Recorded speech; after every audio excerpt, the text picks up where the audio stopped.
As Your Heart Betrays You, Part 34.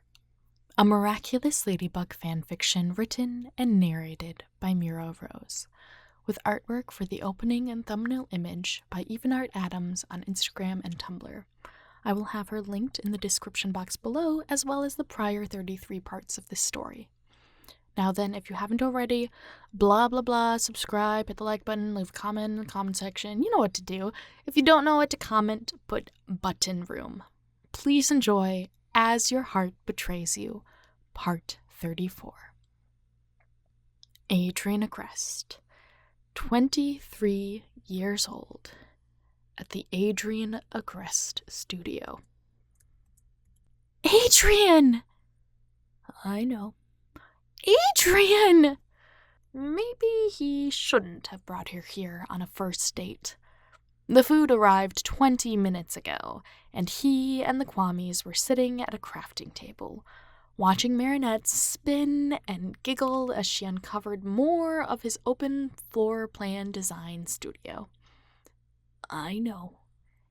Adrien! Adrien sighed and exchanged glances with Tiki as his date continued to call out his name, wandering between shelves and spinning around mannequins with half-pinned ideas. She's gonna be like this until she crashes, Tiki said, inhaling the last of the stale Oreos she'd found in a drawer. The cookie pie he'd ordered disappeared as soon as she saw it, and they were waiting on a new delivery. He'd ordered 4 more right away, and now wondered if that would be enough. Until now, Adrien thought Plag was a glutton, but perhaps all Kwamis had bottomless pits for stomachs. She hasn't even seen the button room yet, Plag added. I think your idea was a little too good, Adrien. What do I do? Adrien's question came out as more of a sigh. She seemed to be having a good time, and he liked that, but he also wanted to be with her, and she'd barely said 3 full sentences in almost an hour. Did I break her? Nuvru sighed and sipped the boba tea meant for Marinette. I've seen Manic. This is something else. At least today is memorable, Tiki tried. Memorable. That's one word for it. Was the buzzing in his chest a sense of accomplishment or anxiety? Marinette? Adrien tried again. It felt futile. Adrien! She called back. Right. Yep. Full circle. Marinette, the food's gone cold. Oh, I'll be right there. She pulled open another drawer. Did she not feel her stomach? How long had it been since they left her place? He hadn't eaten this morning because of the static in his stomach. Did she eat? Was he alone and buzzing with nerves and excitement? Marinette, His heart dropped to his stomach, and he looked at the floor instead. Should he say it? Would it ruin this? Was it toxic? Would it be a guilt trip? Adrien didn't want her to feel guilty, but he also didn't want to keep feeling like this. Marinette, I'm feeling neglected. Would you come eat with me, please? A drawer clicked, and he felt a hand slide into his. Sorry, Marinette said. Guess I got a little too excited. I should have expected as much. I should have planned this differently. No. She squeezed his hand and looked away. I was rude. Let me be sorry for that. I did spring you into a secret design studio. Yeah, she laughed. Yeah, you did. Come on, the food's getting cold. Adrien rolled his eyes, hoping it would come off as flirtatious or playful. Yes, the food's gone cold. So what are we doing again? Marinette asked, shooting the flavored pearls from her boba tea. relinquished from Nuru at Tiki.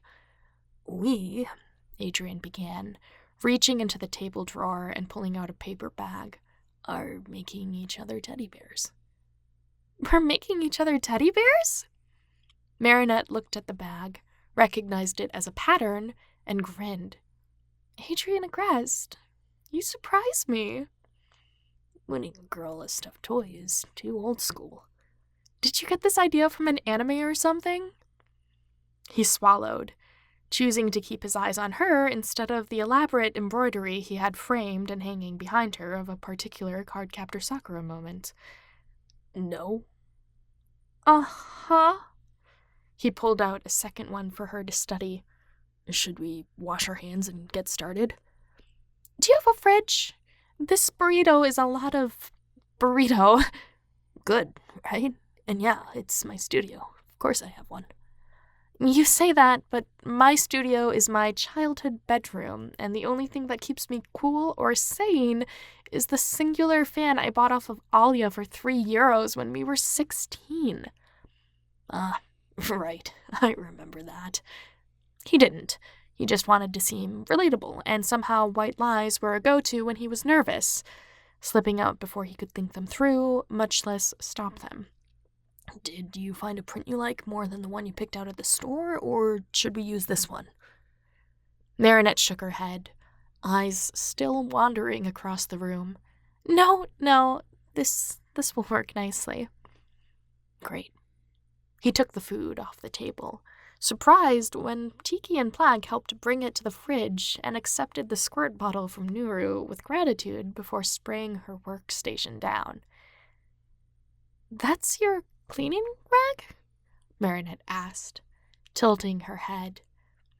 He looked down at the fabric scrap he'd used to wipe with, realizing it was from a particularly expensive bolt.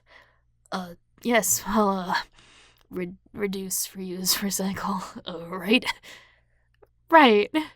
Marinette laughed, then opened the pattern. "Scissors? Pins?" "I'm surprised you don't have this room memorized by now." Nuru grabbed what she asked for before he could even make a motion to stand.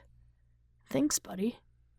"We'll work for cheese," Plag called from the fridge. Marinette laughed, and even though it was their first time like this, Kwami's out and sharing a room without masks on, it felt nostalgic. Maybe it was something Adrien imagined, craved even, so often it felt like a memory instead of a new experience. "Is he always like this?" she asked, eyes sliding from him to his Kwami. "He's better today than he usually is," Adrien sighed. "I think you could make a bingo board from his predictability." "And the price would be camembert, I'm sure of it." "Camembert?"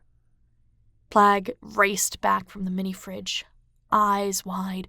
"Adrien, did you say you have more camembert?"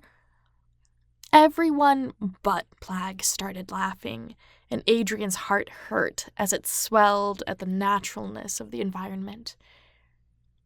He was happy. Terrified, but happy.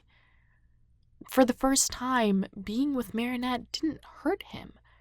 It was the thought of losing this that twisted the knife of anxiety.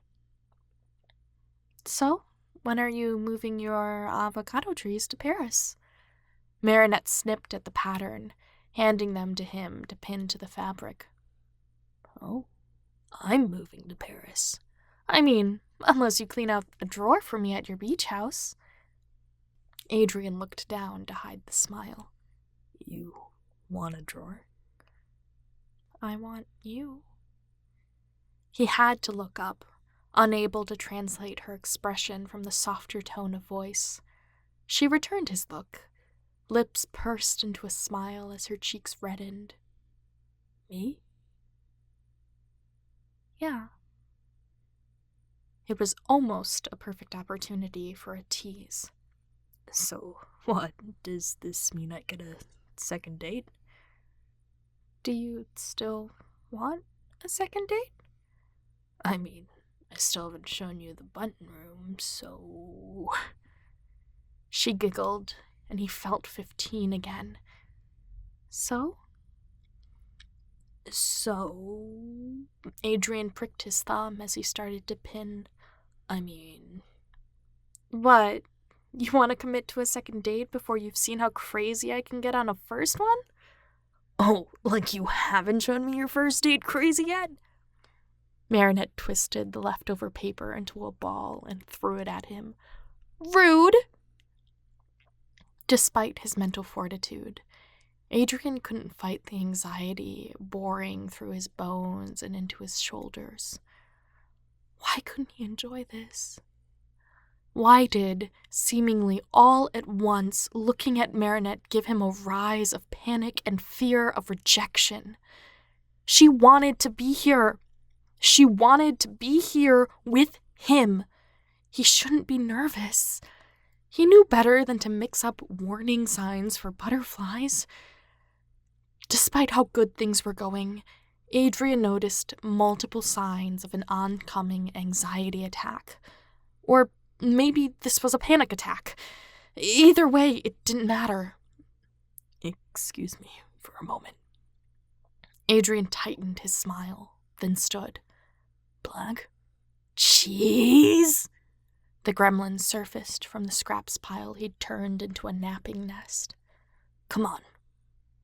Adrien left the room as quickly as he could without seeming odd, then sprinted down the stairs into the Cat Noir studio. Claws out, he said, feeling sweat beading on his skin. Kid, he heard Plag say, my battery's drained. I need a minute. And take a minute he did. Cat breathed, slowly and rhythmically in the darkness of the studio apartment, his back pressed to the cool exterior wall. He could do this. He'd get through this. This feeling wasn't forever. It was just trying to protect him, but it mixed up the time and place. He could do this. He'd get through this.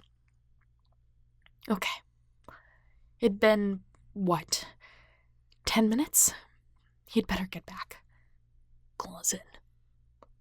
Taking another breath, Adrien stood up, hands clammy as his knees clunked him forward.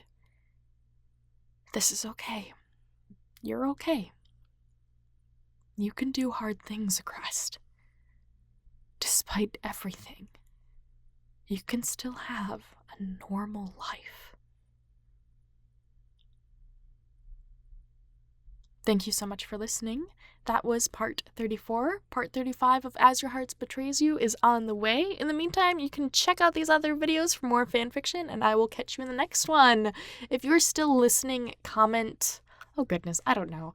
Comment Plag's Appetite. I'll catch you in the next one. Bye!